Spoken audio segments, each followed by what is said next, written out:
That didn't mean for you to stop. I turned it off, now I've turned it on again. Did the fire department come when you sold the farm? Oh, okay.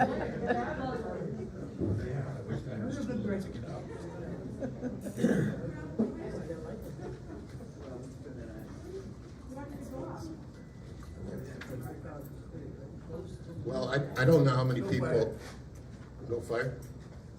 That's good.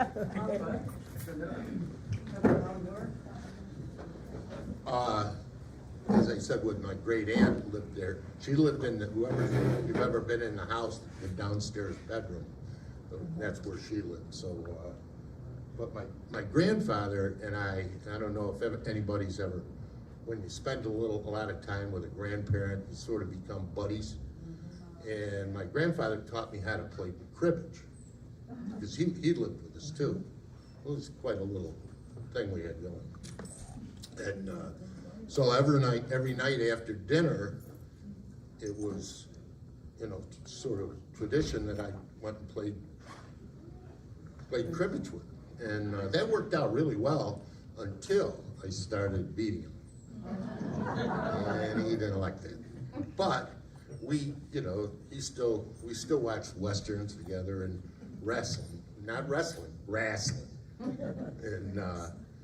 we actually had a real good time, and I loved him dearly, and he was an interesting guy because he had this good friend. I'm sort of getting off my outline here.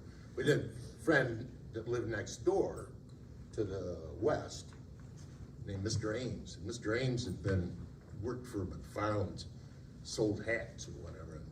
But Mr. Ames had retired, so he'd come up every day, or 2 or 3 times a week anyways, and play cribbage with my grandfather.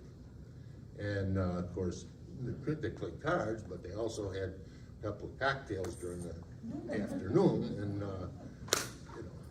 my mother, who was a school teacher, would come home, and they were having a grand old time, and she'd come home, just came home after school, and then my father would come home. So it was an interesting, the dynamics were pretty good. But one thing Mr. Ames had, and the guys, the man, John Contestable and his wife, on the other side, to the east, they both had these incredible gardens.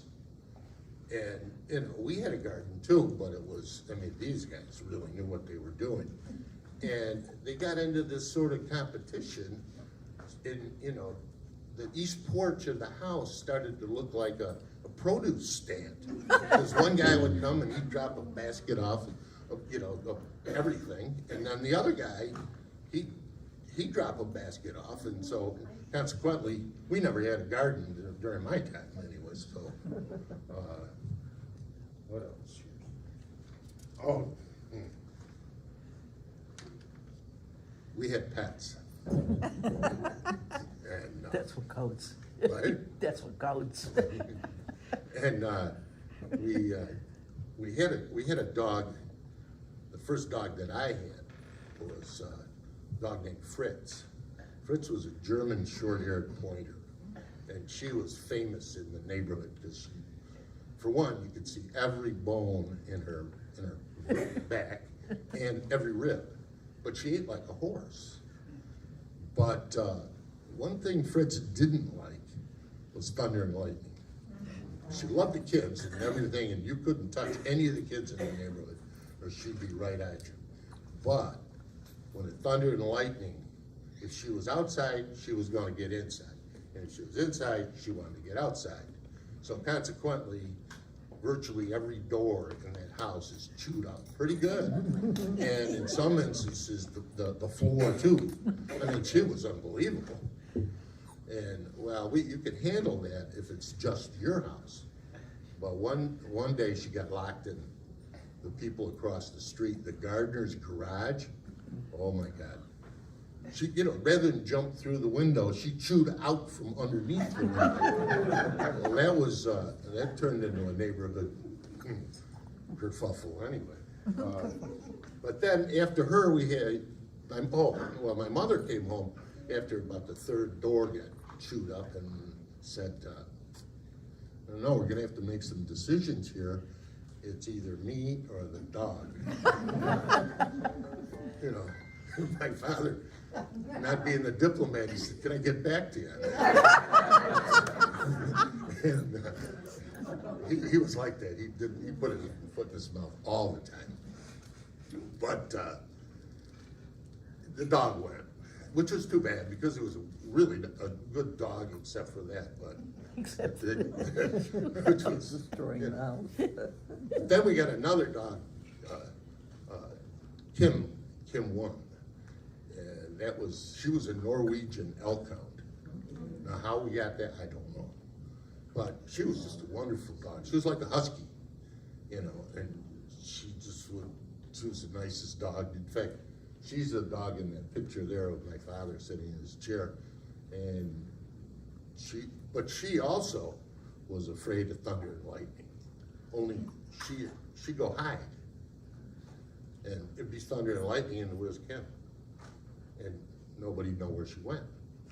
So we'd go out and look for her. One day I was about 4 houses down the road. On the other side, and I rapped on the door. I think it was Huck's house, and lady came to the door. She said, "Oh, hi, Dennis, how you doing? Your dog's here." I said, "Oh, good," you know. And I walked in, and of course the dog was there and whatnot, and it was a whole setup, you know, for a dog. You know, the water dish, the food, the whole thing. And I said, "Oh yeah, your dog must really not like that. You know, your dog must get upset about this." She goes, "Oh no, we don't have a dog." I said, "What?" You know, so that was Kim number 1. So then my father got a black lab, and the black lab was huge, just huge. And she used to fall asleep on one of those ottomans, you know, you have a chair or where you put your feet up. Only she was big, and she'd fall asleep, and not long after she'd just fall off. But she was called Kim number 2 because he just kept calling her Kim after the first dog. So we decided, forget about it, just call her Kim, you know. So that was the pets. And what else? You were talking about the auction before. Where did that go? Oh, the auction. Well, yeah, thank you. The auction, once the farm sort of unraveled, if you will, they decided they needed to have an auction. And they auctioned off the cattle and the equipment and that sort of thing. And I just remember it was sort of I was pretty young. I was probably 6 or 7, and it was really pretty chaotic, but I was having a good time because the auctioneer had a concession truck, and I could get as much chocolate milk as I wanted. So the auction was sort of a fun event for me, and I'm sure it wasn't for my father or my cousins or any. It was pretty traumatic. Because, you know, they did things like they had to sell they sold the weather vane off the top of the barn, which was like almost, I wouldn't say a full-blown horse, but it was a pony. And, you know, things like that you just, so they were probably heartbroken by it. I was too young really to fathom that, but it's, I'm sure as I got older, I said, "Oh boy." Yes? During the auction, did you think that you really have to move? I was too young to really process that, to be honest with you.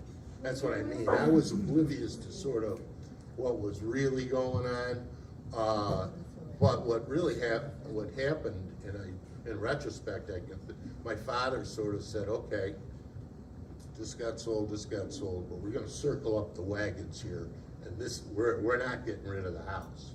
He didn't say that to me, but when I think back on it, that's exactly what he did. You know, it was like he was gonna be the last man standing there for sure.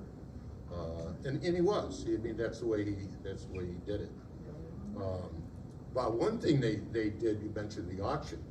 Of course, they sold all the equipment, and part of the equipment was a tractor. And I wrote down on my thing here.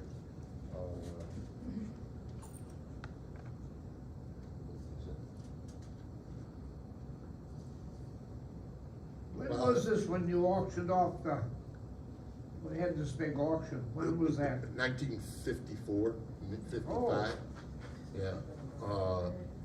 But as part of that, you know, what I was going to say is, with my father, you could take him off the farm, but you couldn't take the farm out of him. So shortly after that, after that had been sold, he went out and bought a tractor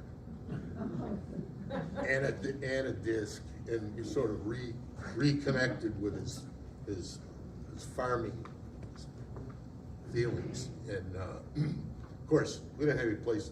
The disc was, what are you doing? We gonna do this the front lawn? Almost happened. But he, what he did do, and if you sort of got to put things in perspective. He was friends with the guy S.V. Moffitt, and S.V. Moffitt sold golf course equipment, and he went and bought one section of a golf course mower or gang mower, and that's what that was before like Cub Cadets and John Deere's and all that. So that was a big deal. You get the tractor, they cut 36 inches at a shot, which didn't take long for us to say that this isn't doing much here. And but he would let me. Of course, I wanted to drive the tractor, and so he let me drive the tractor. But there's one caveat: you got to drive it in first gear. So, I don't know. If you've ever been around a tractor running in first gear, you can walk faster. And so, I mowed the lawn, had a great time doing it. Took about a day and a half. But after that, we finally got graduated, got a little older, and you thought, well, so we got 2 more sections. Now we're really special. And but I figured out by then I was an accomplished tractor driver, and I could really motor it around. He didn't like that. He said, "You scrape the trees." So by the time I got to be 16, I might be one of the few people on the planet that was not allowed to mow the lawn. True story. No. I said, I'll mow the grass. No. But once I thought about it, that was his way of returning to his roots. And, wherever he was, he had to get home to mow the grass. Even if he'd done it yesterday, he had to do it again today. So it was, please, if anybody's got a question, jump in here. Yes, please. Are there still fruit trees on the property? There's an apple tree. There's at least an apple tree. There's not, I don't think so. Well, no, I don't. Maybe an apple tree. There's an apple tree. But there used to be, there was a really nice pear tree, but it got hit by lightning or something, and that came down. But I don't know. I haven't been around a place that has pear trees at all. Anyway, what year did the big barn burn down? It didn't burn down. That was shortly after the auction. I've got a quote here for, no farm. What do you need a barn for? Big barn. And and the barn was not in great shape. It wasn't horrible. Wasn't caving in or anything like that, like you see when you go around. But it was not. We'd had it for a number of years after that. In fact, my cousin, he went into the livestock business, like transporting, brokering pigs, and he had quite a business brokering hogs, and he would use the barn. He'd come in, he'd use the shed by the side of the current barn, and then occasionally when there was overflow, he'd use the part of the big barn to sort of offload pigs, because he used to go to, at that time there was what, 3 or 4, there was Pavilion, Caledonia, Canandaigua or whatever, Caledonia. livestock auctions during the Caledonia. week, and he'd go and the people could buy them, and then he'd reconfigure that, they'd ship them to Indiana, or what he did do is they went to Tobin Packing, and as a kid I used to ride, that was a big deal. I'd get in the truck with him and go to Tobin Packing, which is, when you're a little kid, you're in the. What was the original acreage and what were the boundaries when your grandfather started it up? Well, I thought it was, John, you unearthed some information that was around 300 acres. I thought at one point it was, It was a Brooklyn Country Club, was but not all of it. not all of it. No, Up Howard Road to the track. yeah. It was about 300 acres, but I thought at one point during my great-grandfather's time, I think it was more than that, but I've owned 300, which sounds about right. Pardon me? Your family used to own all the way down Brooklyn, all the way over to the golf course. Yes. And Hickory Road, Yeah. Lansing Circle, Maryland Parkway. Right. Oh, okay. Yeah, and those 12 acres. Up to the tracks. I was Up to trying the picture tracks, where which you is a different pastured story 80 there. cows and grew Yes. everything On you the needed farm, for when you were them. young, were there hired hands and servants? Yes. Not so much during my time. We had we had a lady that did work in the house. But my grandfather lived there, my great aunt lived there, my mother worked, my father worked, and I was, a little kid. So I wouldn't call them servants, but servant, but she was sort of a housekeeper, did a little more of that. And but at one point, I guess there was, I don't know if they were servants. I think they were, when the farm was really working, there were certain people that did, certain things. You had hired men that Yeah, worked. hired, and then there was, I heard my father say, I can't remember exactly what her name was, but in the back hall there was Yeah. 1, 2, 3, there was 4 rooms in the back hall, that's where they stayed. Yeah. And the house is configured so they all ate together, but there was a stairway that went up to the back, and you didn't have to go in the front of the house to get upstairs, which is, but no, I wouldn't, you're not, there was no slave type thing. There was, the guy, I was the slave. And I'll tell you why. Obviously it's a big house, and what they've done, what the Historical Society has done, is they took off the front porch, but that was the original. I mean, that's the way it was originally, which, I wish they'd done it before, but my grandmother apparently wanted a front porch. So they built a front porch, and it was wrong. It was wrong because that portion of the house gets all the morning sun. And what would happen is you could paint it every year. You know, just burn the paint off. You know, I must have painted it 10 times myself.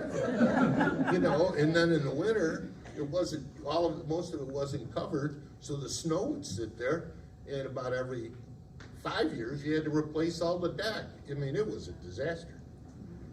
But that really wasn't, you know, the Historical Society figured that one out pretty quick, I think. And it's good, because it looks better and it's not there. But one of the real problems that I got myself into was I wanted to earn some money, and the blinds, you know, the shutters, they needed painting. And I said, "Oh, let's make a deal." And my mother said, "Well, yeah, how about $1 a set?" And I said, you know, it was a bad mistake.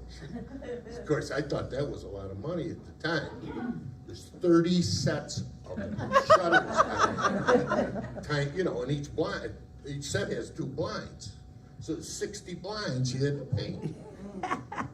Well, I got about 10 blinds into it. And I said, oh, this is not good. And so fortunately, we conned somebody into spray painting it. But it was, yes? How old were you when you moved out of the house? Well, That's an interesting question. Which time?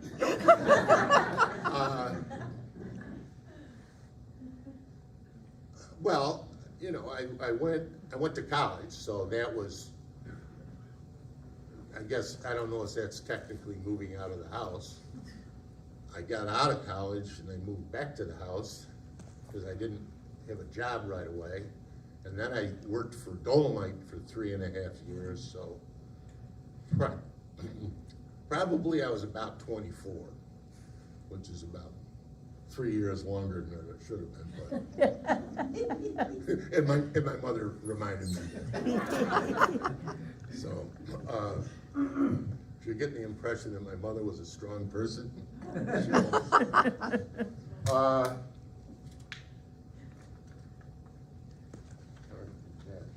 Oh, we had a really a wonderful neighborhood. We had all sorts of kids. We had the Testas, they were on the other side, the Gardners, the Ashes, the Closes.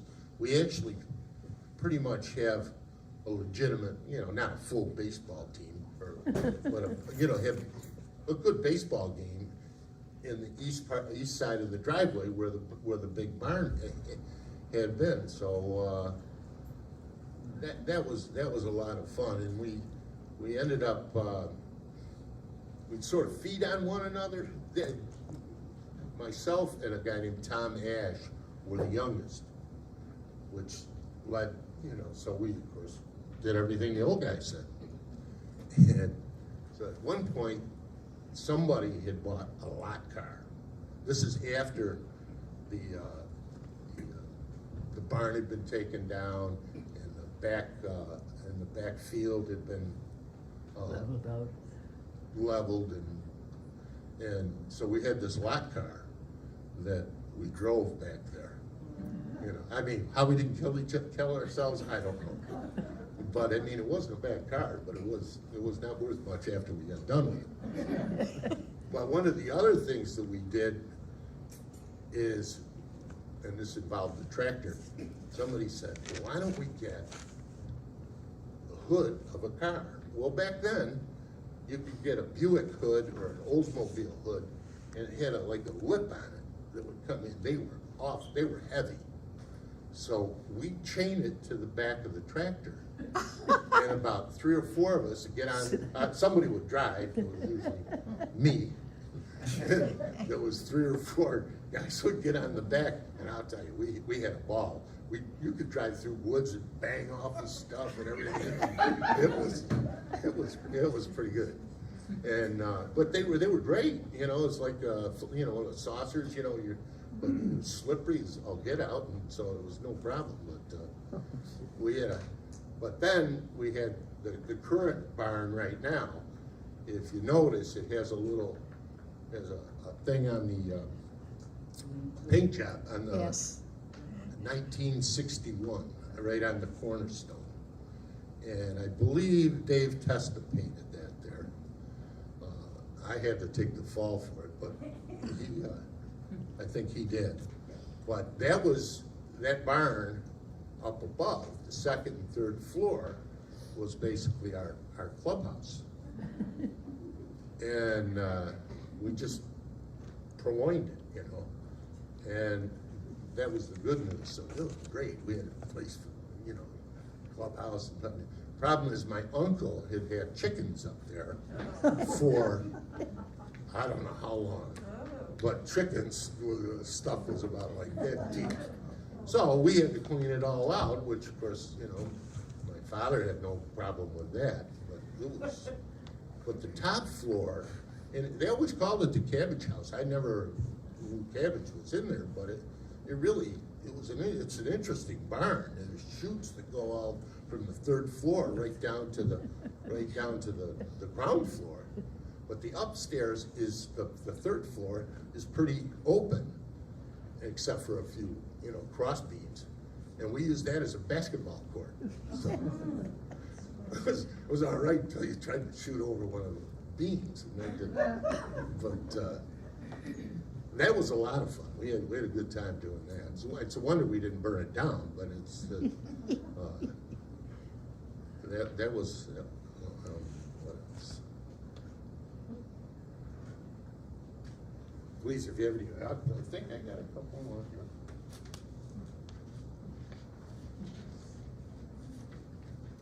I had this all in order, and then I got out of order.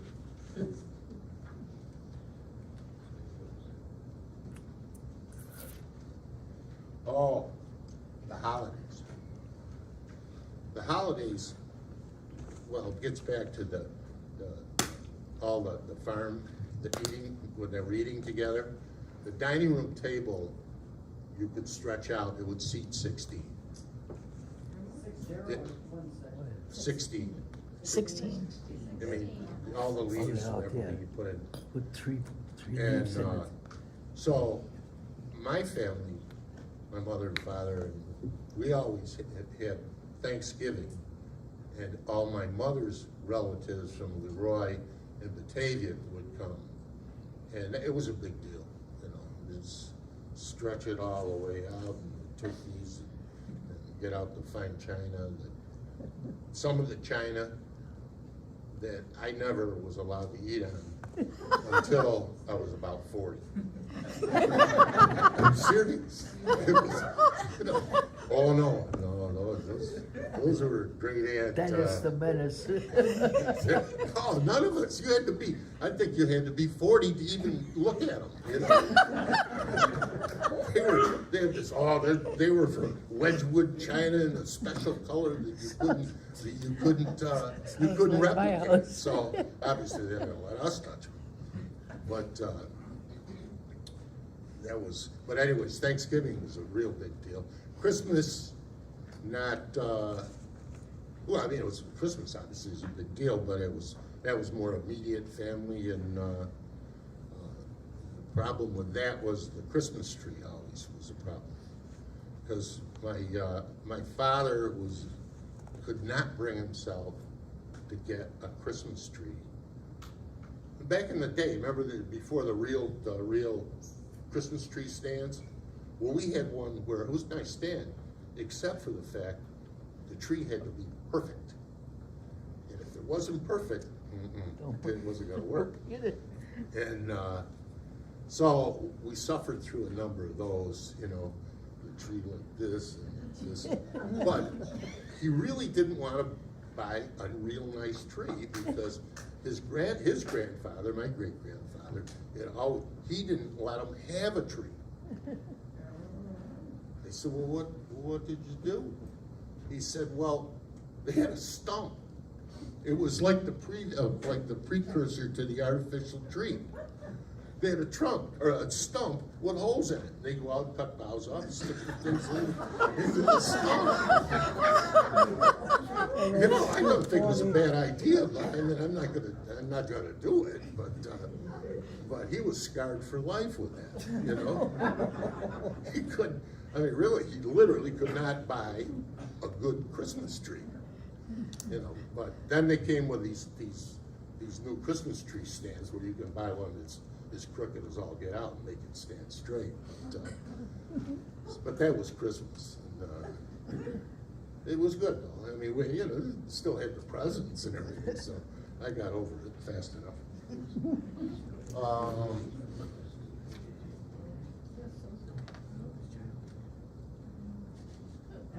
I don't want to wear out my welcome here, but got the black card.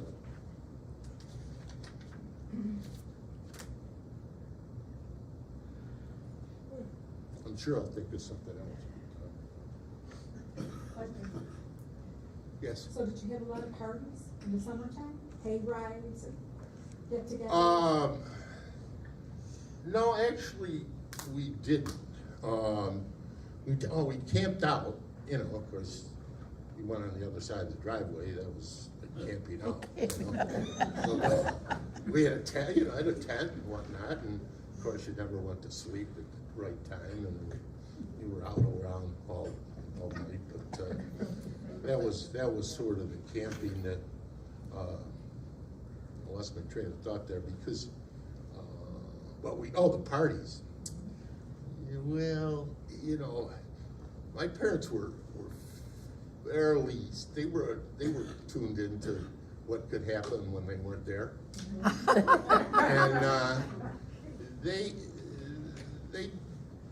didn't expose themselves that many times. But there were times when, and it's a great house for a party, you know. I'm surprised, there was a couple people I thought might be here, and I didn't want them to talk, you know. But we had a good time. We did. My parents were pretty generous when it came to if they had any idea that we'd been overserved or whatever, they'd make everybody stay there. You know, if there was Sleepover. Yeah, sleepovers. Yeah. So, but yes. I want to ask about the picture of the harness horse in the dining room. What was the affinity with harness racing? Well, my mother gave that to my father. Okay. We had the two horses that we had when I was growing up. Was one was the black blind mare, and then there was another one called Cymbal Ellen. Cymbal Ellen was a trotter, and she raced at Vernon Downs. And this is interesting because we would go on Friday night after work. This is before the thruway, and drive to Vernon to see the horse race. Of course, I slept in the car, but and then come back. But at Sundays, we stabled the horse, or my father did, up at Weber's outside of Churchville. There used to be, as you're going towards Churchville, on the right there was a farm, and then on the left there was a racetrack, a jogging track. And it's all gone now, which I can't believe, but every Sunday we'd go out there, because my grandfather was good friends with Doc Weber, and they'd sit and, I don't know, drink whiskey, and we'd go over to the barn. Yes.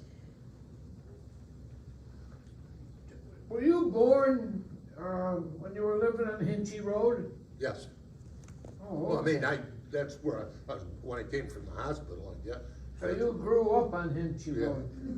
My name is Ken Georger. Okay, yes.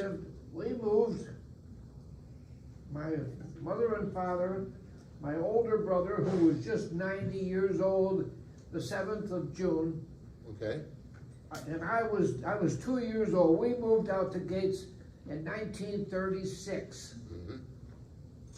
Before me. It lived right across the street from this little wooden chapel, which turned out to be St. Helens Parish. Okay, And we didn't have a priest. The priest used to come from St. Augustine's sure. on Sunday to say Mass. And in 1940, they set up, John Beecher Sullivan was at Our Lady of Good Counsel, and the bishop appointed him to be pastor of St. Helens. So I was in St. Helens Parish 4 years before it was a parish. It was a mission Uh-huh. of St. Wow. Augustine's. Right, to your point, it would be a mission, it was pretty rural then. Yeah. Gates was, Yeah, it was just a little yeah, house. It wasn't even painted. The house was real small. When Father Sullivan came, there was a room in the back. He slept in the back, and then they added on to the back. And around 1948, they started a school, mm-hmm. and they started with the first and the second grade, I think. And this was all in the back of the church, going down Runoff Drive Mhm. to the north. And then every year they would add and then they eventually built the school, which was just 2 rooms down and 2 rooms up around that same time, and 48 I think it was. And then they, so every year they would add on another house. And my sister was she started school in St. Helens. And we could go right out our driveway and right up the front door to the church. And my brother and I, we slept on the east side of our house. Yeah. Our house was facing north. What's his last? And we were both altar boys. What's his And last name? Saturday mornings, we'd hear, you know, Father Sullivan would be out there waving. He said, "Come on over. I got a funeral. I gotta need some altar boys." Yeah. I got a lot of memories. I Oh, used to yeah. play baseball in the back. The school wasn't there, so we used to play baseball. Sure. The lot that the school was in. And I just, Wally? yes, Question, who painted the fence? I mean, Did you ever paint the fence? who painted the fence? The old fence, I might have painted some of it, but not, yeah. After the blinds, I shell shocked. You gave up painting. I didn't volunteer any, but see, the blind, you could spray the fence until somebody ran through it with a car, you know.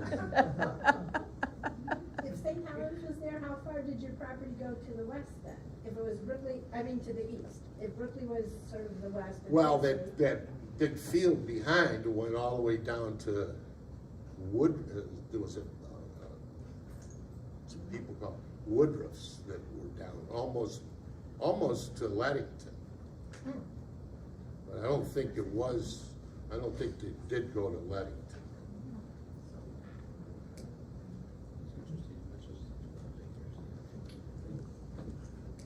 Yes.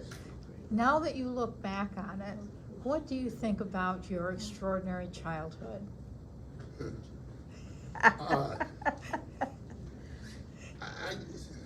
That's a loaded question. You know, it's so far it's been great.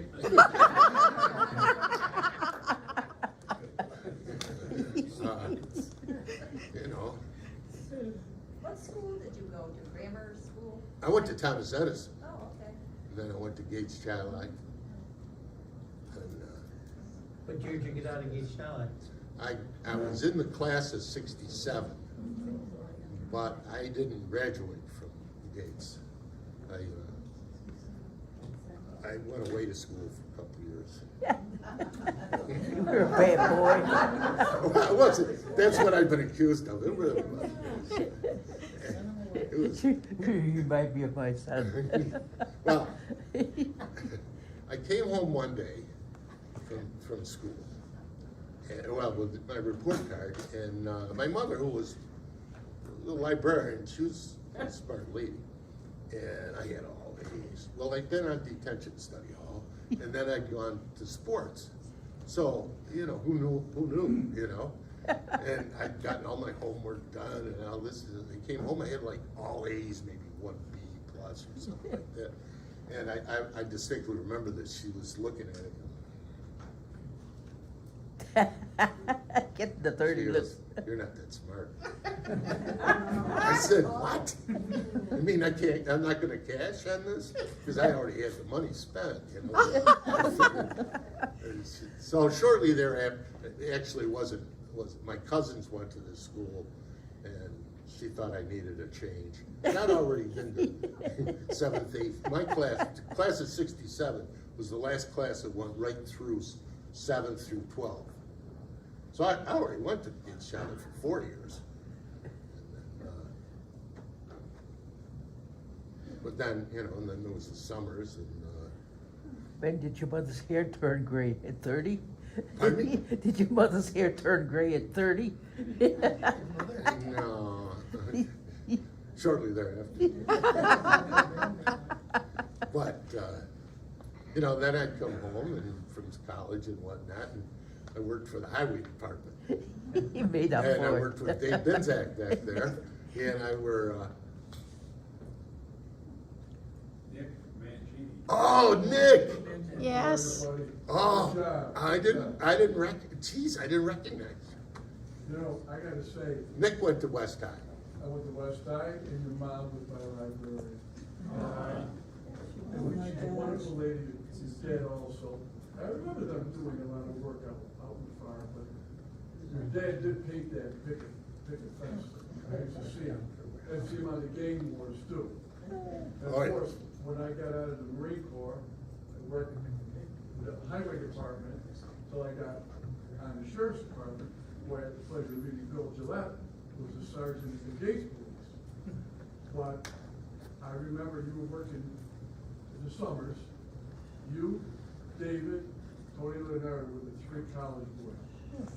And I remember. I was on your crew. My dad was a superintendent when he started a plaque, but the college boys, we still have it, I still have it at home. But do you recall on Fridays after the counter case, how we used to go to your house to have cheese, crackers, hors d'oeuvres, and some little beverages before we went out? That was a Friday night to remember. But again, thank you Oh, for bringing back some thanks for coming. memories. Pardon, I didn't recognize you. Been so long. It's distance, well. That's a distance. He's a kid. Well, I was on Nick's crew, you know, and Dave and I built the Pixley Road Hill. What You did did. he do it? What did he do it? What? What did he do it? Eddie do it with the foreman. Yeah, Eddie Seward, yeah, right. Yeah, but Dave ran the roller, and I wanted to run the roller. You ran- And he wouldn't let me run the roller, and that got me mad. So I was the one I was pulling the dump trucks. They raised the bat, and then I pulled the thing. So I screwed him a little bit. I had him dumped weird places. But boy, I tell you, that was an interesting job. You know, instead of knocking the hill out, they filled in on both sides. That was a whole summer. A whole summer we did that. That was down by the Pixley Industrial Farm. Yeah. It was the old elm farm, wasn't it? Yeah, One time. mud, wasn't it? That had a The training horses. track. Pardon me? The horses. the Yeah. horses, the Well, that was a horses, beautiful, barns, that was a servants' beautiful quarters, farm. everything, yeah. So,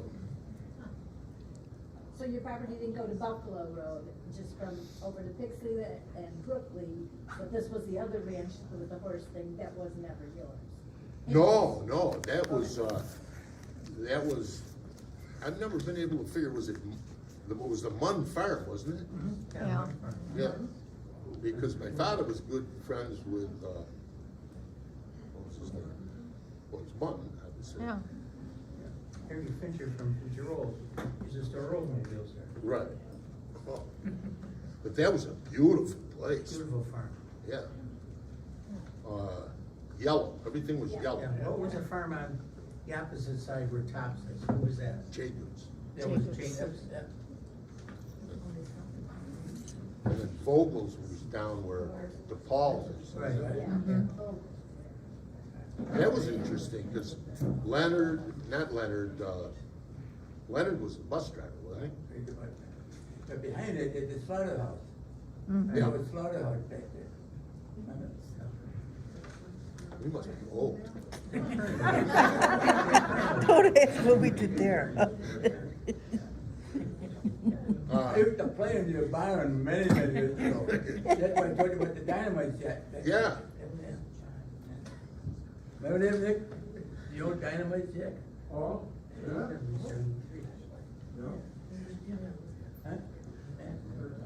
Huh? That's really all I mean, I've been through my notes and, be happy to answer any other more questions, but I think that's.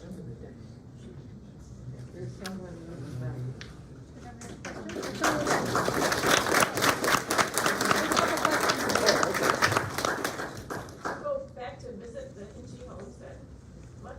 Do well, they're there on Wednesdays, Oh. and my wife was on the board, and so when she was on the board, I went quite a bit, and.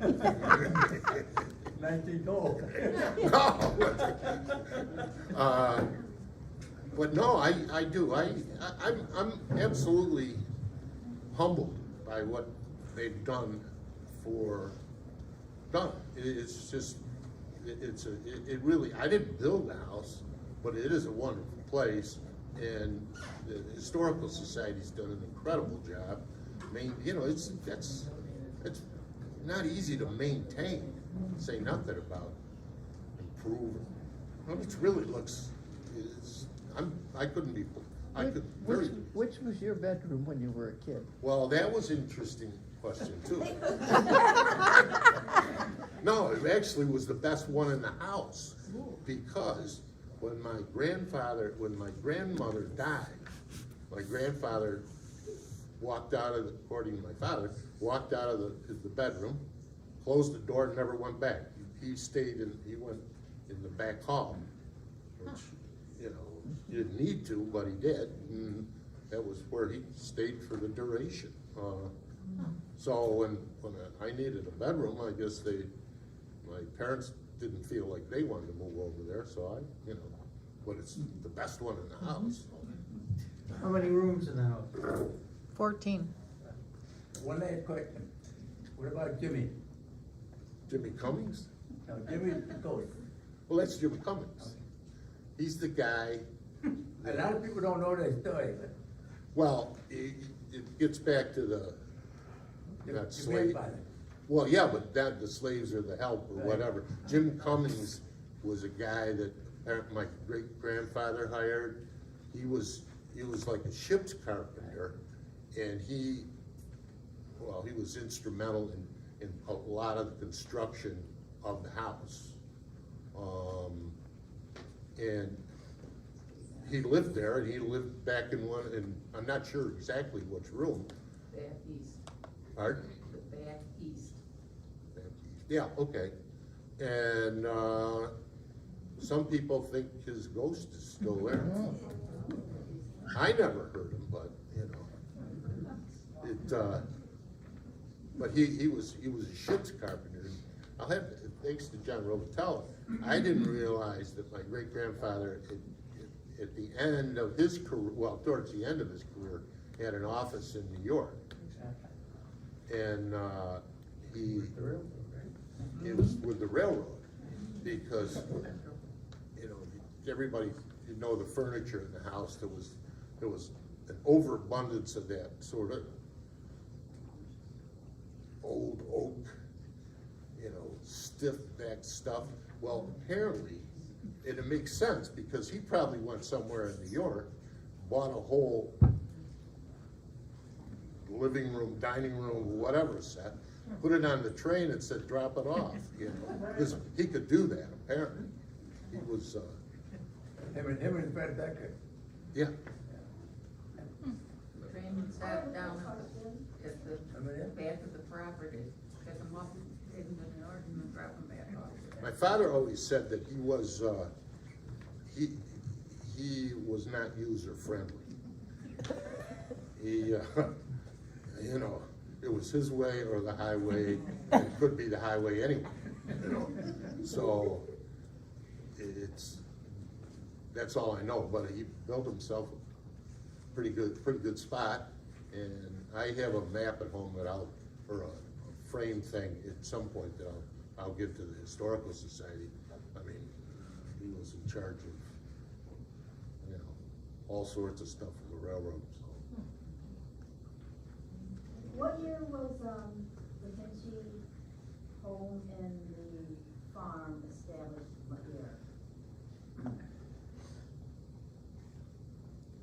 They started the farm and the house was started in 1874, but they lived there. Yeah, they were on there the before. property from, Yeah, that was that first clapboard house. Yeah. I think that was, that was 1810. yes. 1874. The house that's The there house. now was started to be built in 1874 and was completed in 1880.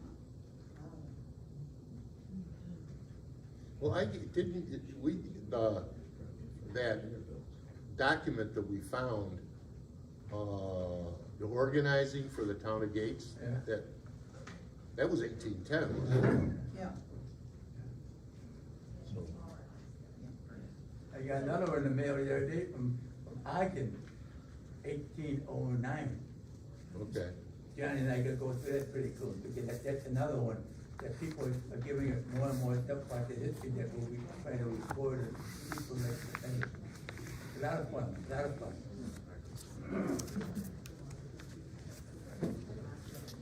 Thank you, Wally. Okay, let's all thank Wally for his.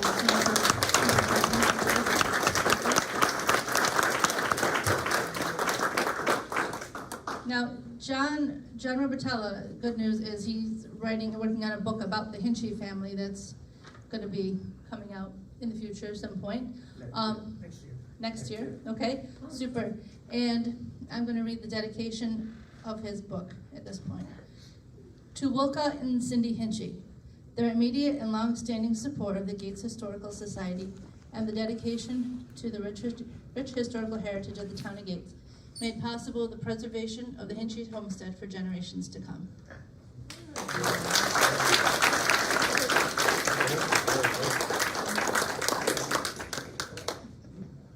Thank you, everybody, for coming. Pick up any refreshments on your way out. And Virginia's gonna do the raffle. Don't forget to sign up.